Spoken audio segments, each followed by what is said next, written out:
So welcome to this Spirit Gathering teleconference. Today is June 20th, 2012. My name is Nancy Reuben, and the topic of this call for today is the transmission of light. I'd just like to remind people that you can press *6 to mute the line. That helps keep it quiet during the portion where we're talking. And you can also press *6 to unmute when you're ready to talk. So we're going to take a moment now to get settled and to center ourselves, to let go of the events of this day and begin to enter the deeper, sacred space within ourselves.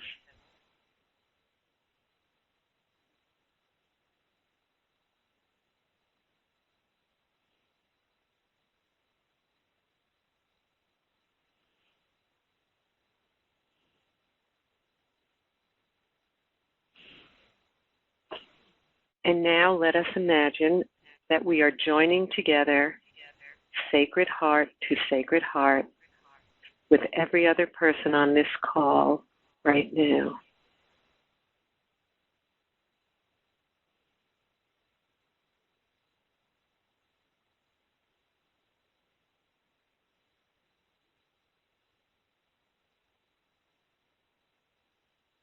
Now let us imagine that we are joining together, sacred heart to sacred heart, with everyone who will listen to the recording.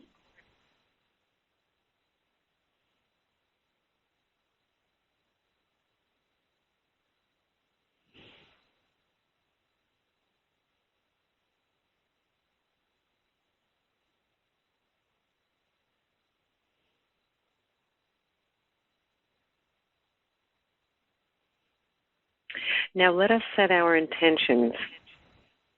May we deepen our connection with the divine. May this sharing serve each of us on our spiritual journey. May it serve our communities and the planet.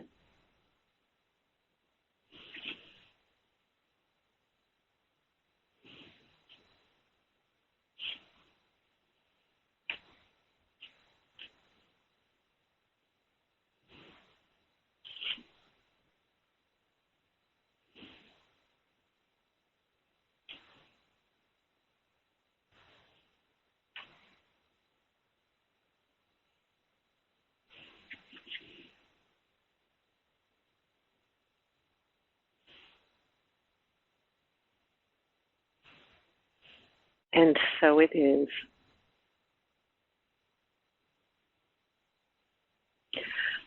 Early in his ministry, after giving teachings to people in and around the land of Galilee, Jesus walked up to the top of a hill and delivered a special set of teachings to his disciples only, collectively known as the Sermon on the Mount. Swami Prabhavananda, in his book entitled The Sermon on the Mount According to Vedanta, gave his interpretation of these teachings. And Jesus taught the multitudes according to its capacity, but his sermon, which contains his highest teachings, he reserved for his disciples, the ones who were spiritually ready, whose hearts were prepared to receive the supreme truth. Every spiritual teacher, whether he is a divine incarnation or an illumined soul, has two sets of teachings, one for the multitude, the other for his disciples. The spiritual teacher prepares the way for his message with the broad lessons. The inner truth of religion he reveals only to intimate disciples. For religion is something which can be also transmitted. A truly illumined teacher can transmit to us the power which unfolds the divine consciousness latent within us. But the field must be fertile and the soil ready before the seed can be sown. What he gives to his disciples is more than the verbal teachings. In a divine mood, he will uplift their consciousness. So what does the Sermon on the Mount and Jesus' teachings have to do with transmission of light? So first of all, what is light? Light is, among other things, another word for spiritual energy, divinely infused energy, unconditional love, and perhaps consciousness itself. Light is made of particles and waves, which are expressed in colors, shapes, information, and patterns, which are dynamic in movement and in flow, and which have their unique vibrations and energy frequencies. And what is transmission? And just for a start, we might say that transmission is a sharing of this light, of the light energy between a person who embodies a very pure and stable frequency of a given light pattern, the person transmitting, and another person or group of persons who are receiving the transmission. And one can transmit to any living being, not just humans.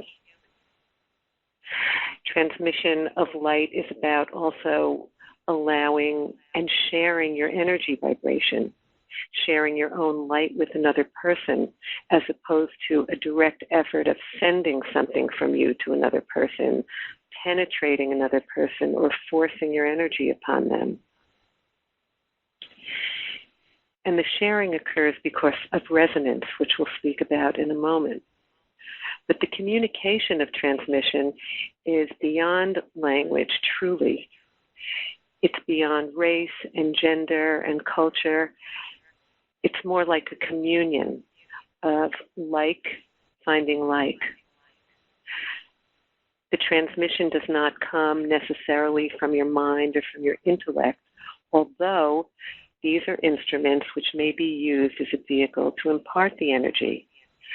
So Christ on the Mount gave his sermon with words, but to the disciples, he imparted the true inner meaning of the religion through a transmission of energy.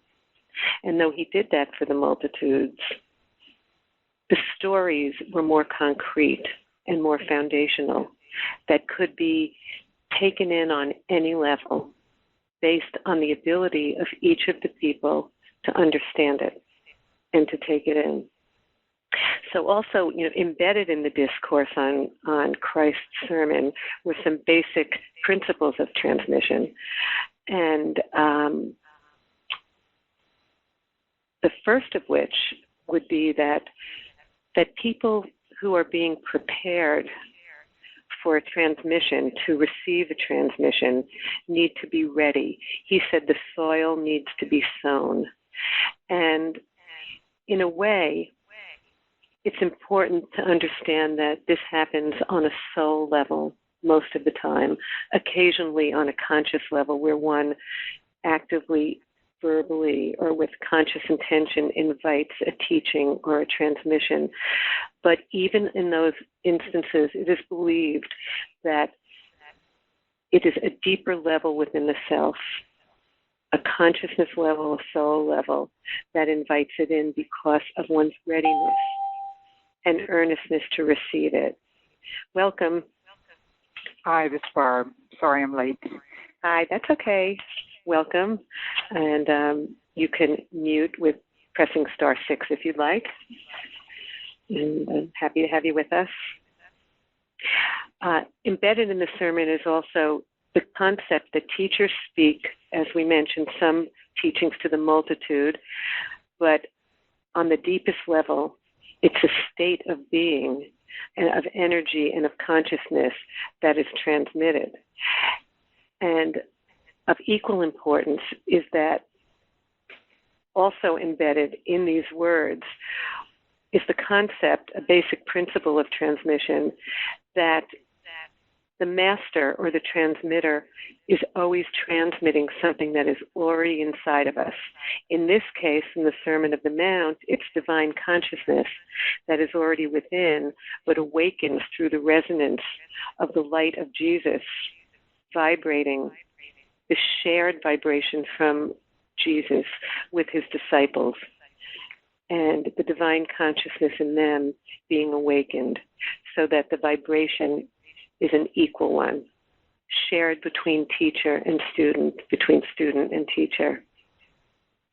There is also another principle of transmission embedded in this teaching called feedback, where the feedback of the vibration from the student, once it starts resonating with that of the transmitter, makes it easier for the transmitter to enhance her own experience, which then makes it easier for the student to enhance his, and so on, back and forth in this feedback mechanism.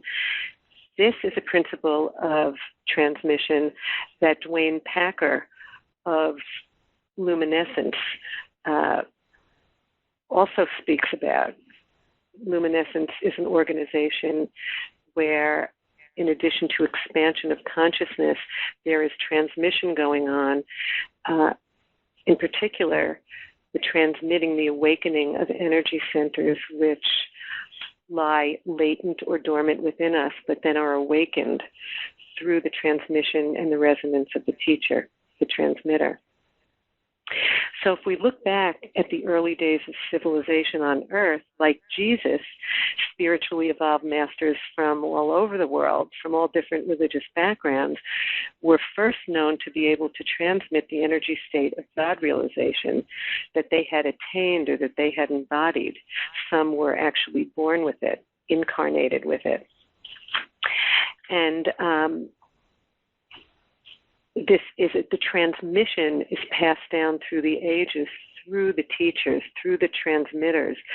And in a talk just about 20 or so years ago by Abbot John Daido Luri, who is a Zen Buddhist master and teacher, he said with regard to the transmission of light the following: moreover, the really wonderful thing about the transmission of the light is that it has nothing to do with something going from A to B.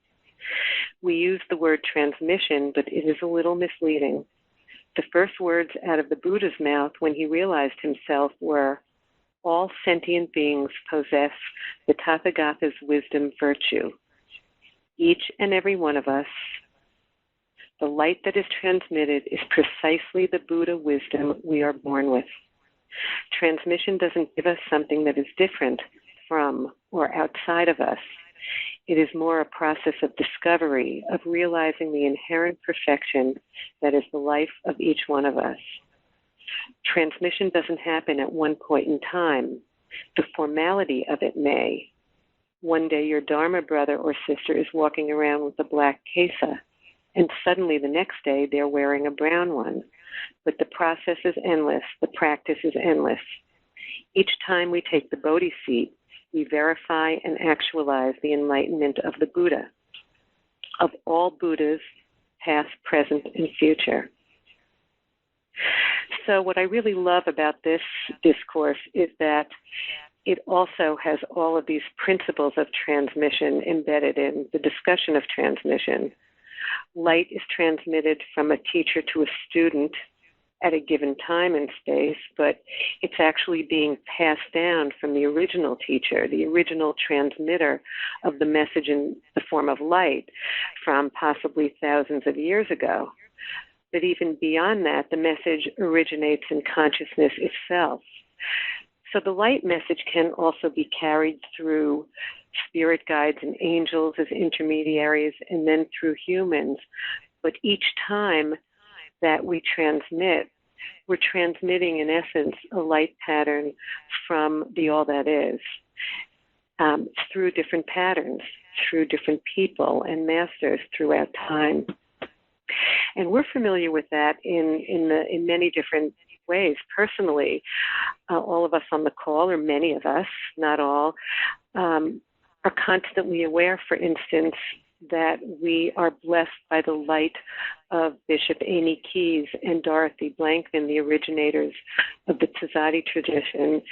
And this light has infused all who have succeeded them and all who belong to the church, and is passed down through all of our transmissions to ourselves, to each other, to our students, and to other members of the community.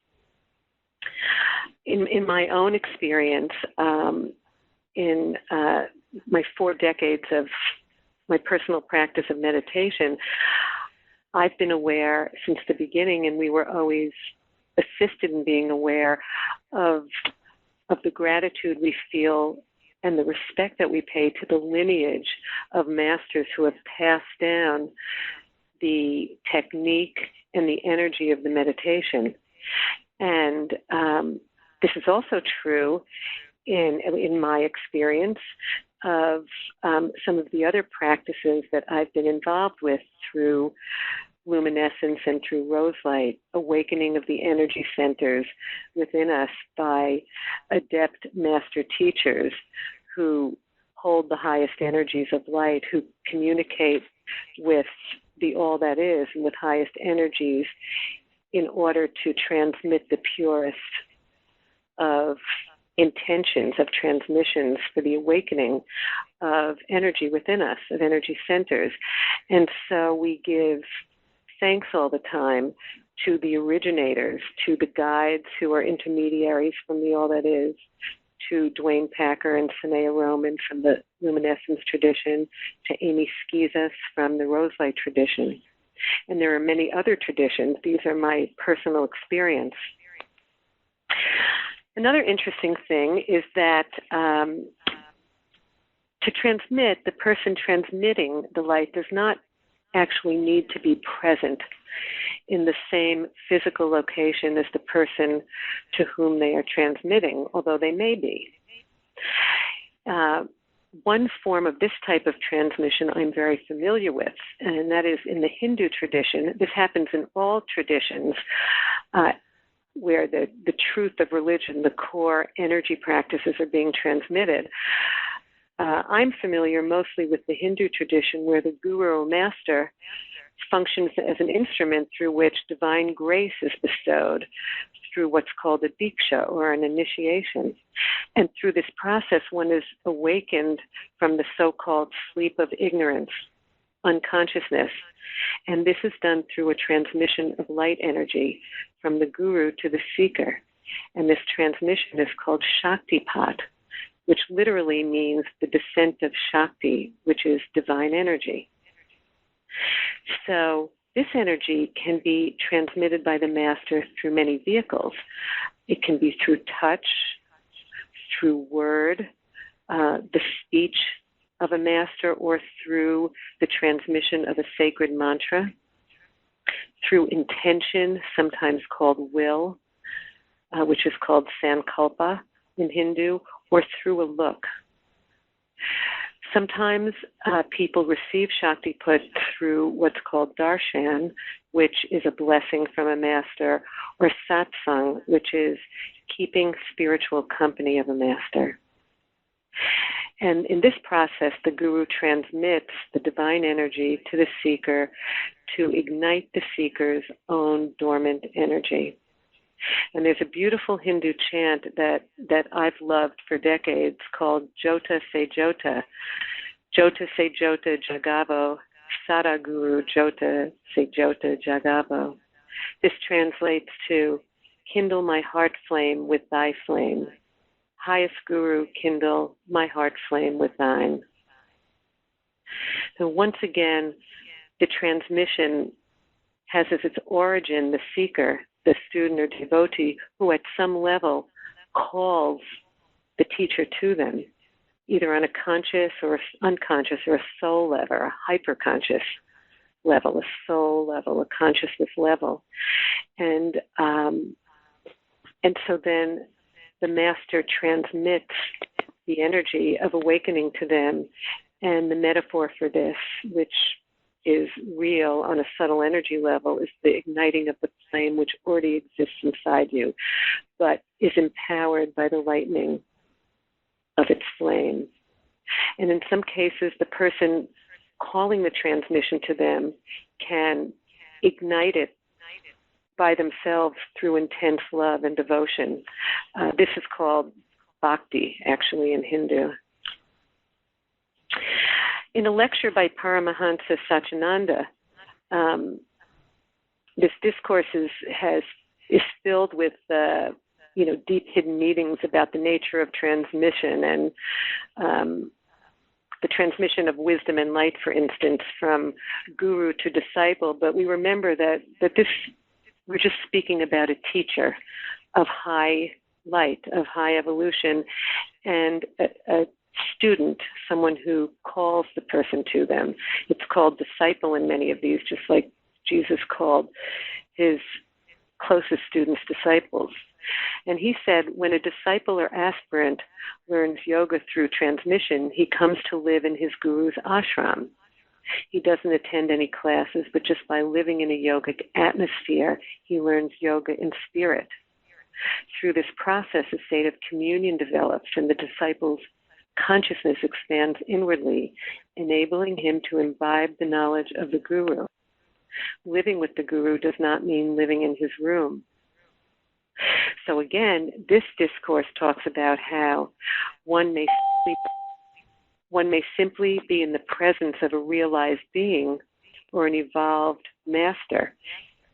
Their home or their ashram is really an internal one, so that if you're at a distance, you have what in many traditions is called the guru principle, or you start embodying and living in the Christian tradition in what is called the Christ principle, where you literally embody and are awakened to the energy of that master, and you live in it. You're infused by his or her light and awakened so that your vibration matches them, and you don't have to leave where you are geographically to be with them.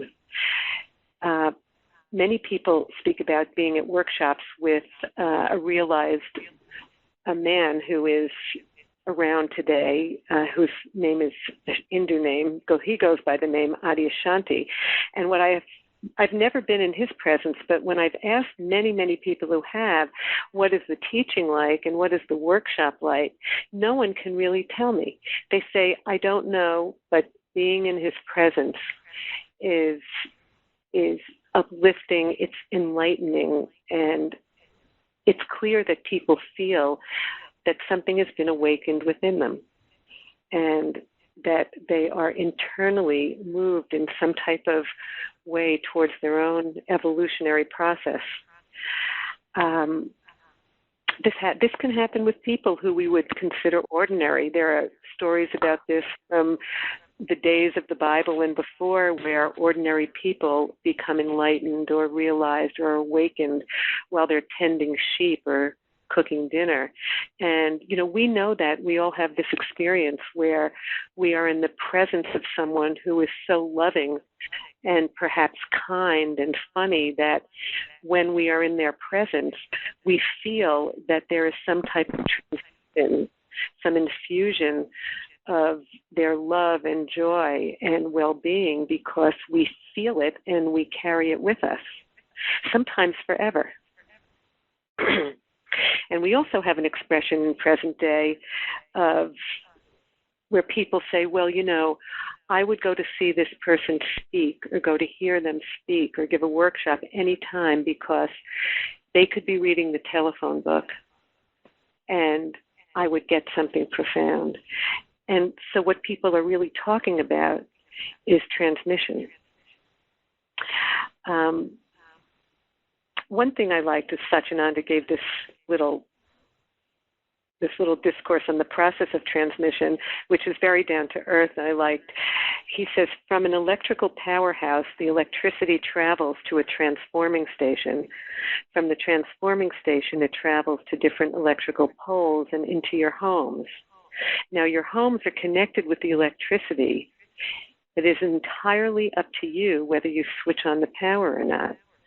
Similarly, in spiritual life, the power line is connected, the switch is there, but it is up to the disciple whether he makes use of it or not.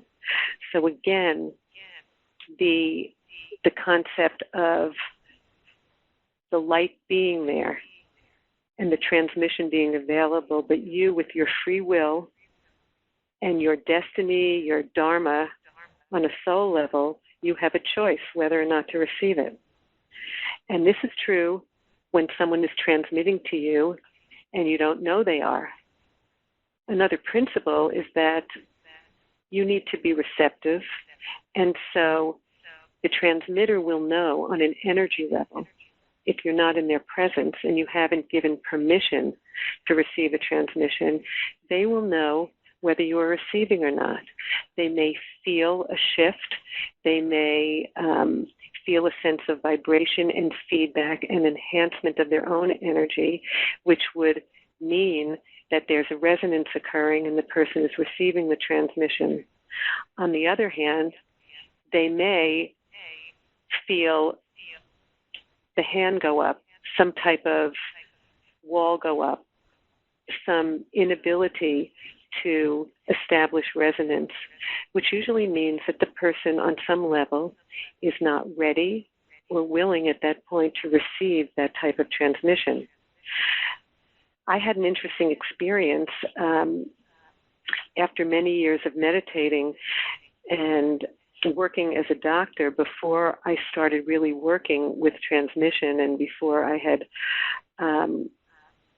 experienced the transmission other than when I learned to meditate, but in a more formal way, like I did with rose light and luminescence, where I was in my medical office and I would see patients. And I noticed that with some people, when I spoke to them, I would try to impart information about what was going on with them, what I thought was happening, suggestions or explanations. And I knew that since I was already a long-time meditator at that point, that I was opening myself up with love to them, being as non-judgmental and as loving as I could be when I was speaking about their condition. But what happened is that I began to notice that with some people, something shifted. There was a palpable shift in the room, within them, and within me. And that shift was felt in my body, but it also occurred to me with that energy shift that they had actually received what I was telling them on a level other than in the intellect, that I could tell that they got it. And those were really my first experiences with transmission on a conscious level. I wouldn't have called it that then, but that's how I became aware of the shift that occurs when something ignites in another person that was already there, but just it needed some explanation or some support, some awakening. And I wanted to just, in moving towards the end of this section, give a little description of transmission from the vantage point of what it's like for a teacher of light. And this is, in some cases, a paraphrase, because I couldn't get it all in print, from a talk, actually a channeled transmission by Amy Skizas and her guide Athabascar from the journey called Teaching with Light 2. And this is called Connecting with Your Transmitting Guide. We are vehicles for the divine flow to express itself. The pattern exists already inside of you, hidden under veils. The teaching guide helps to bring it out, awakening of this dynamic pattern in your energy field, which then transmits tones, colors, and rhythms. In that transmission, it is like the playing of a piece of music, the sound of the emanation of the waves. It is a body of work. Students may come to you on the personality level to heal old wounds, for gaining of wisdom, or for a kind of listening. But on a larger level, they come to enter your body, not your physical body, and not just your energy body, but the larger energy body of universal consciousness. Students are those people whose purpose is fulfilled by stepping into your dynamic tones, into your dynamic pattern, and into the temple of purpose that your body reflects. The teaching transcends information, personality, and listening. It transcends wounding or healing. When you connect with a guide or God, your field aligns with it and expands, and you make yourself available like a horn of plenty, like a loudspeaker, playing the pattern, the notes of the light, the flow. When your students enter this temple, they resonate with your body of light. They enter the body of purpose. So this seemed really to sum up a lot of what we've been talking about, the beauty of awakening what's already in you through transmission, the beauty of the teaching coming from a high place, the highest place, the all that is, consciousness, what some people may call guide, that it can come through many forms, in this through guides of highlight, and then through a human being who transmits the teaching to students, to human students, and that people who come on a personality level to hear words or with other agendas will actually be coming to get a transmission of a very high nature that they may interpret as being something else, as being something of the mind or the intellect, but they're actually stepping into such a large body of light that they will be resonating on a much deeper level, the profound level that some call purpose, and some call unconditional love, some call consciousness. So there's a lot more that can be said about different principles of transmission, but it seems like a good time now to open this up for discussion. If anyone would like to share their experiences of transmission, of either transmitting or receiving transmissions or both, we'd really welcome your participation. And if you would like to speak, please remember to press *6 to unmute your line.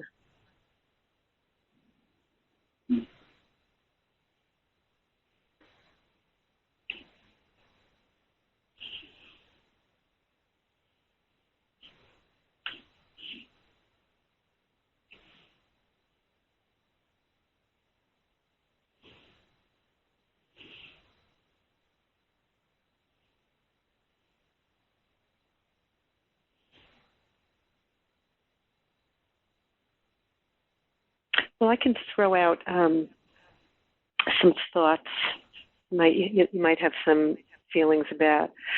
You know, one of the questions that always comes up is, can you transmit energy that is more than you embody yourself? Can you transmit a vibration that you may not hold fully yourself? I'm wondering what people might think about that.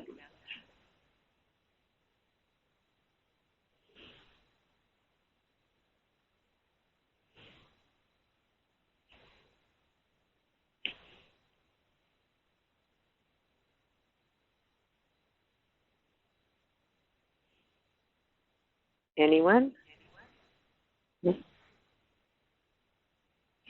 Hi, Nancy. It's Amy. Hi, Amy. I just wanted to say you might need to give people a few moments to kind of shift from an expanded state to a speaking state, and having some silence is okay if people take a while to say anything. Thank you. When you're leading the call, it can feel like forever and nobody's talking, but people are sort of scraping their minds together to say something. So I just would encourage you not to over hastily move to another topic or question, and maybe nobody will have anything to say, but that's okay. I'm fine with sitting here and letting it percolate. That's great. Yeah.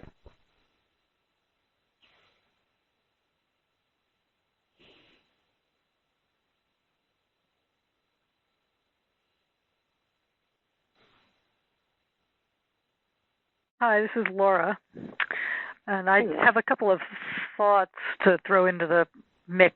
In answer to your question, it seems to me that we have different levels of our being, and on one level we're all connected, and we're connected to the quantum field, or the core energy, or Brahman. But then also we have our individual selves and our ego selves and so on. And so it seems to me that sometimes, like, I think I've had the experience of maybe giving and receiving transmissions or energy from that state, that part of me that's in contact with the all that is. But that might, not mean that I'm always in that state or only identified with that state. So I throw that out. Right. That's a great point. There's a kind of a paradox in the idea of transmission, as some of the examples that you gave, where it's like we're transmitting something that isn't really transferred, so there's an interesting kind of paradoxical quality to it. We're giving something that the person already has, and yet something does happen in that process. So, there's some shift, so it's an interesting thing. Yeah, I love that part of it, because I think that's what makes it a sharing process, that, throughout time there's a sense that something is there, but that we need it to be awakened.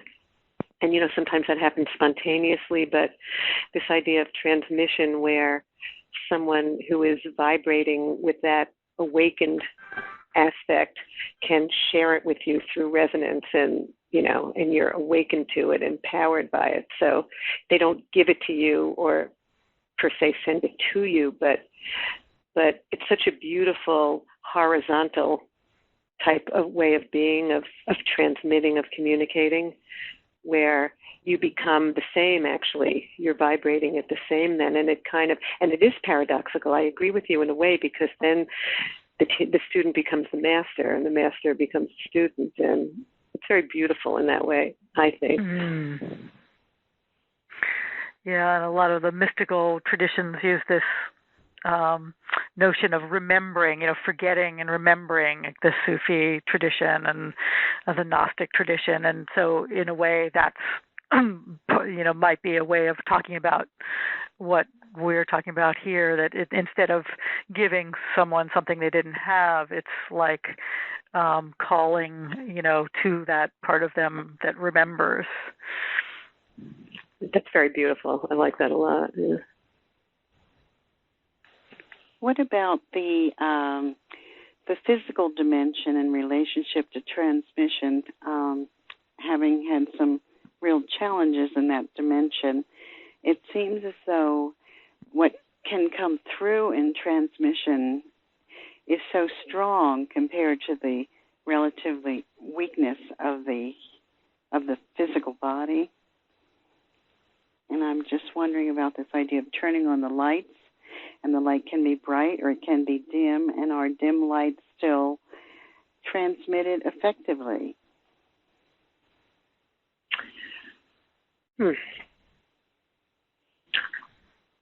I'm not actually sure of the answer to that. I do feel that that when people embody a pure frequency of something, I think for me, I wouldn't call it dim, and this may not be what you mean, but what I think of when you say that is that it might be that people can receive an aspect of a transmission of light. It's like Laura was saying, there are many levels that things are transmitted on, and many levels that people receive on, and that, perhaps that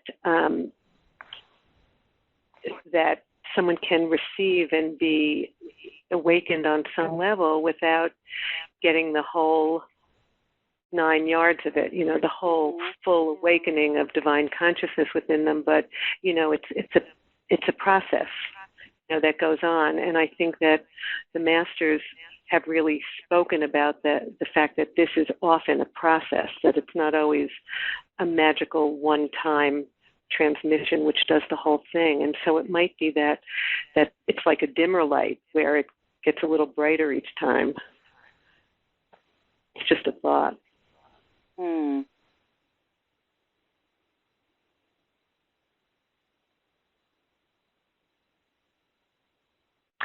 Were you referring to the sluggishness of the body sometimes, the physical body, in relation to what could be the rapidity of the transmission of light? I think so, yeah. And also, what about with the four-legged beings? And I've had so many incredible experiences with the animal world transmitting to me. And how does that fit in, do you think, to the overall network of light, if you will? Well, I don't know for sure. My instinct, and I'd love to hear from other people too, but my instinct is that any being who holds a pure energy of something can transmit it. I don't know what the sages say about that, but I certainly have that experience with animals, particularly with the energy of love. Yeah. And I know people who have been with dolphins who, I haven't, but they have expressed that sense of transmission, communion.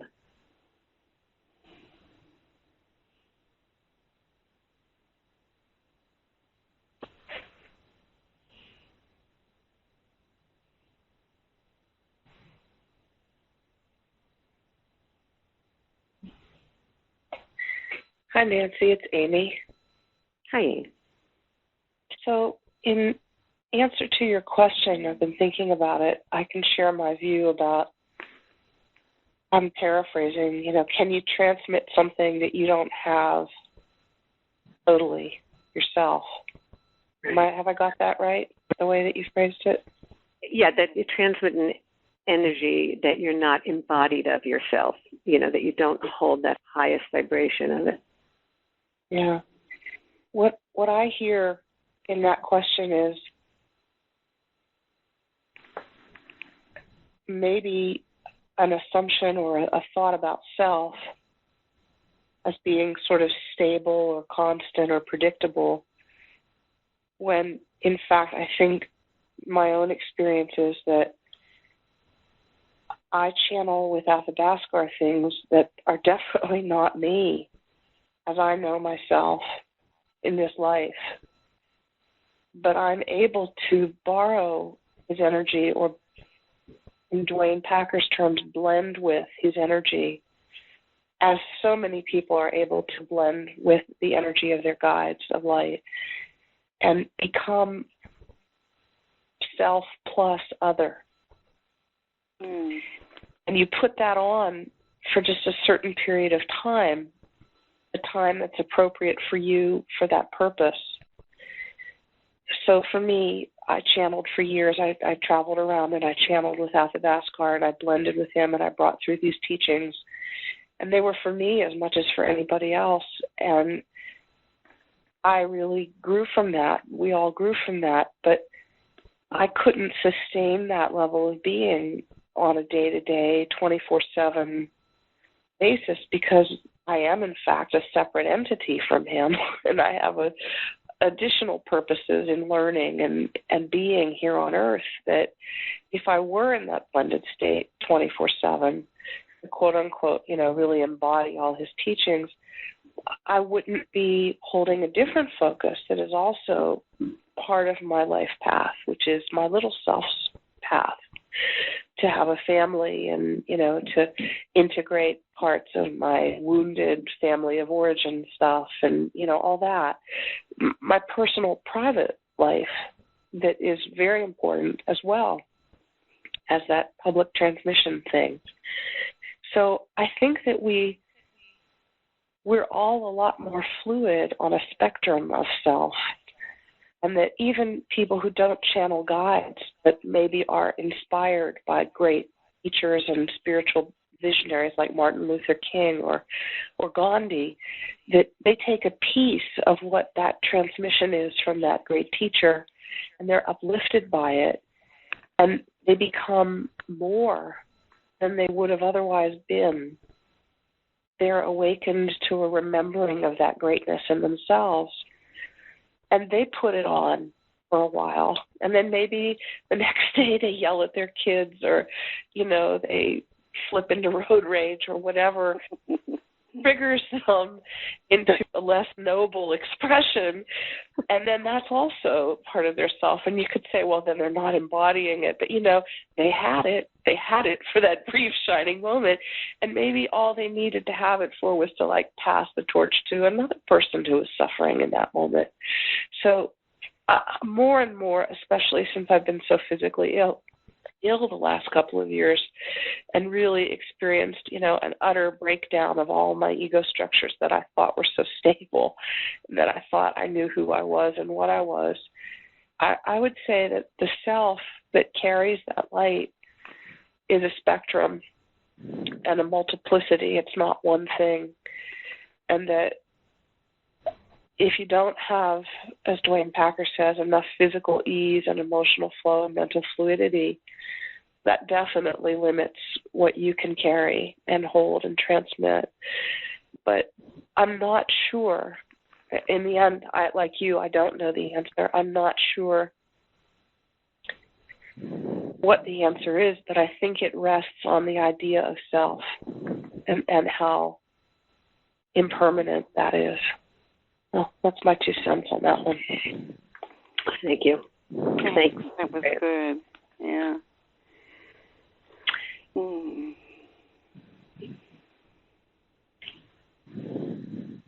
So would anyone else have any thoughts about this?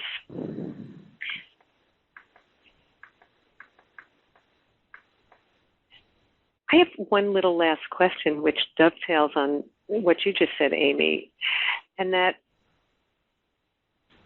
when you awaken centers in other people, energy centers, like we do in some of these traditions, rose light and luminescence, do the centers need to be awakened in you first?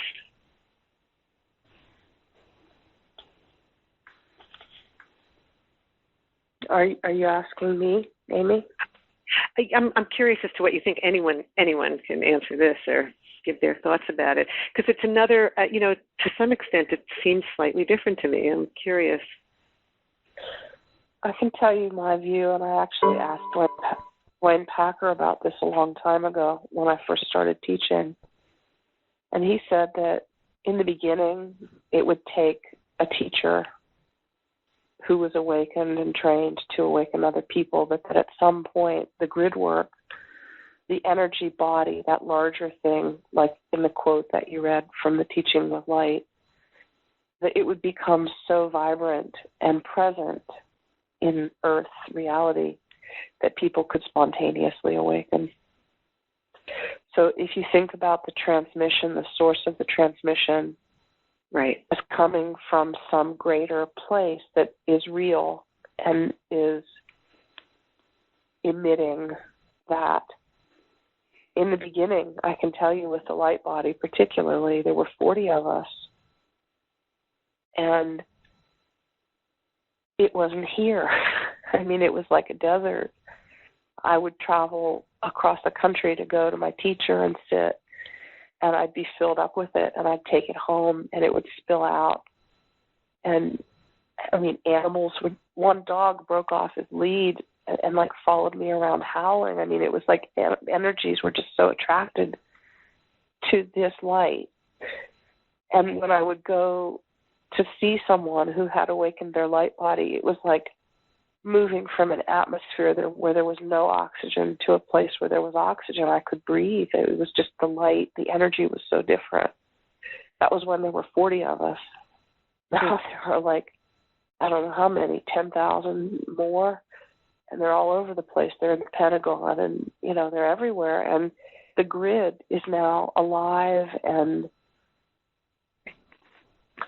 accessible in a way that it wasn't in 1989. And right. People we're reaching the point where people can spontaneously combust into that flow. I don't know. I don't know what critical mass Dwayne Packer and his guide had in mind, but I can say that the people who teach it, who are teaching it in 2012, it doesn't take as long to awaken people. They get it quicker. They're more stable than they were in 1989. Right. It's everything's picking up.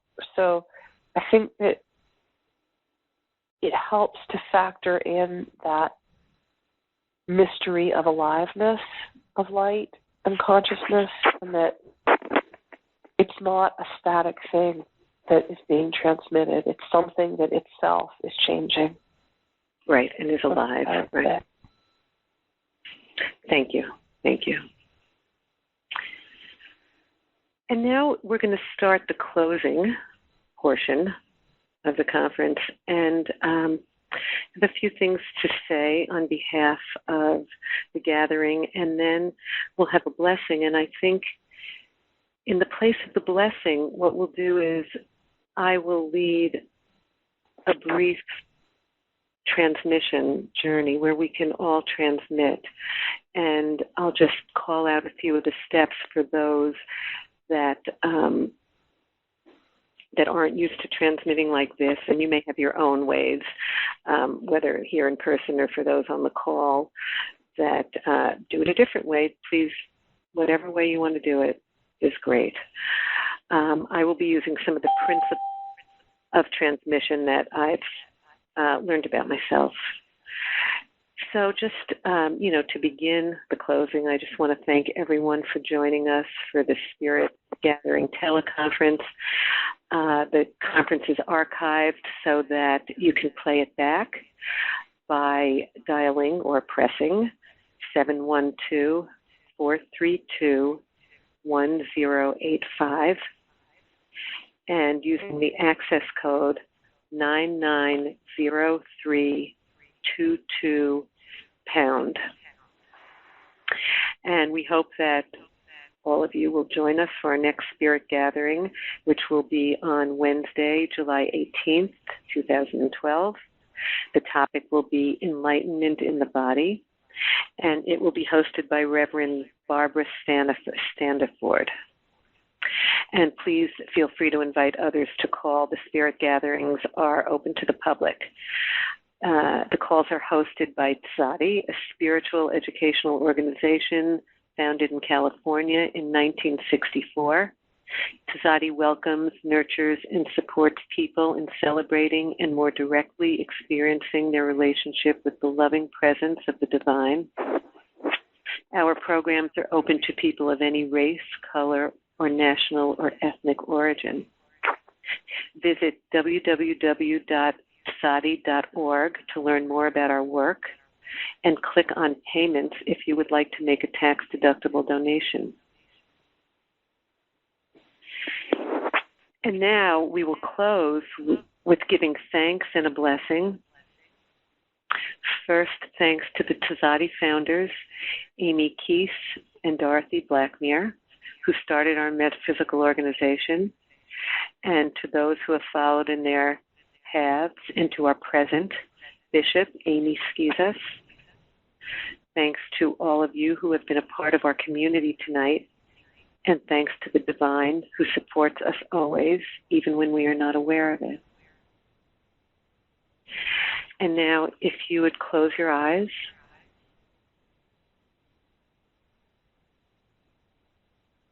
And we're going to sit for a moment.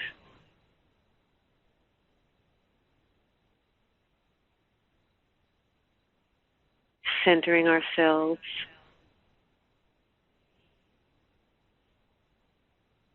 Taking a deep breath.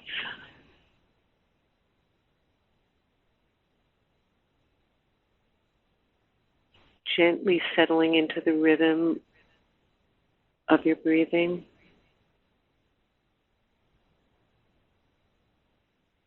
And the beating of your heart.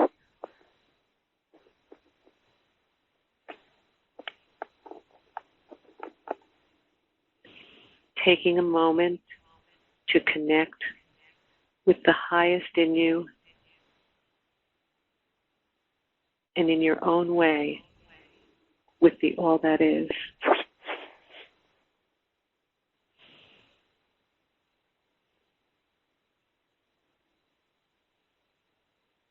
can be a direct connection or a connection with a guide or angel of highest light.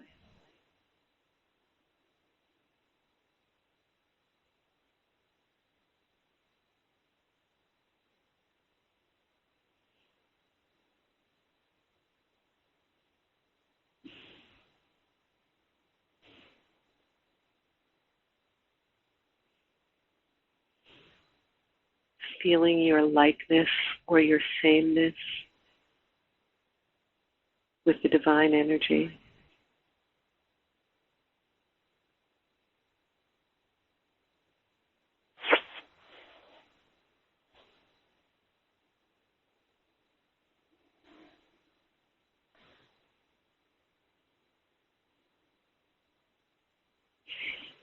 And now holding this connection,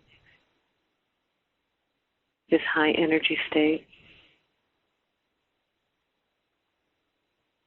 becoming aware of the energy of love, the purest love that you can feel. It often helps to bring into your awareness someone or something that helps you to remember the energy of love. It could be a person living or deceased, a beloved grandparent, a friend. It can be a pet, a lovely little puppy or kitten. Or it could be God, be all that is.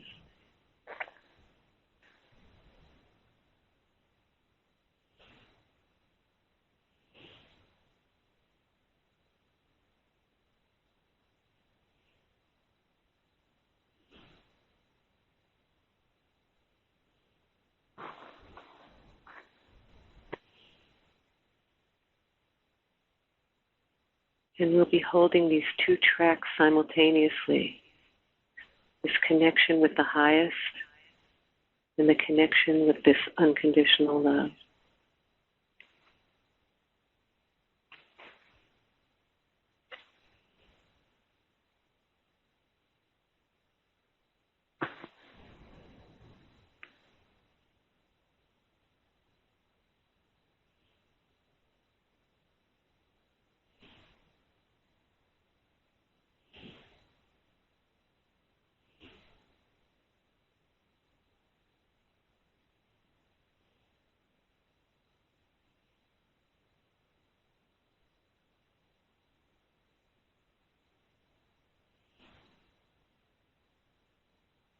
And now bringing into our awareness someone who we'd like to transmit this unconditional love to.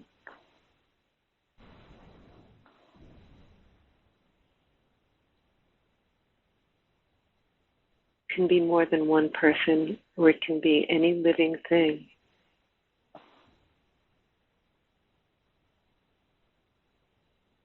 And you might see it as energy. You may see the person, or you may just see patterns of light, colors, patterns.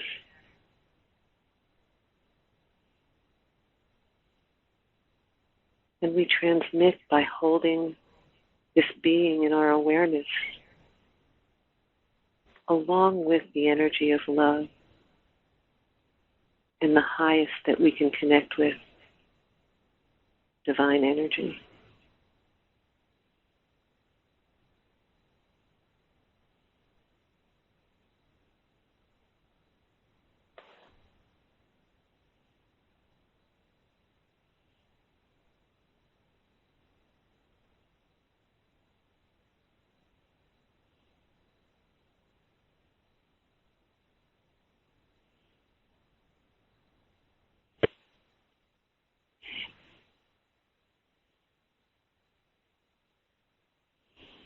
And you may want to bring more people or more beings into your awareness in whatever way feels organic to you, as points of light,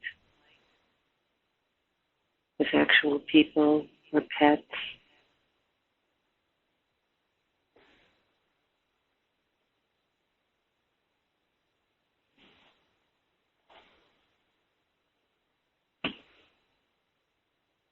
And the waves of unconditional love waft out around you, almost like you're a convection oven, waves of heat moving out further and further and further, encompassing all that you wish to encompass. So we may hold in awareness everyone on the call tonight, everyone in the Tzaddi community,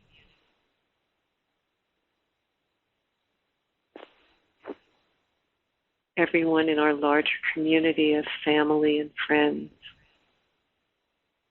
all species.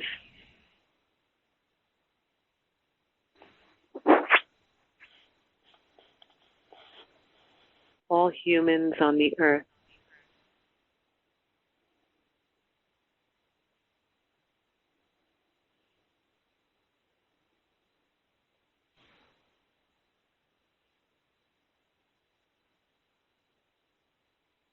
And all of life forms everywhere.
And the sharing of this love is a true blessing for ourselves,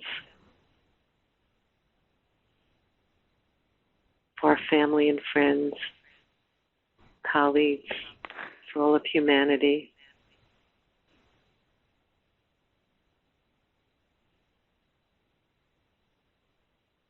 And beyond.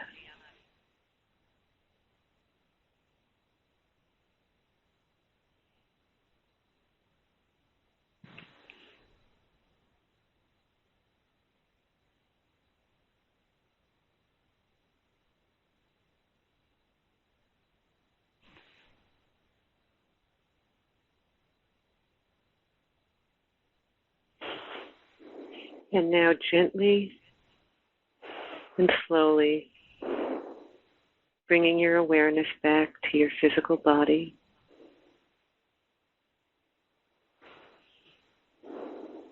At this time,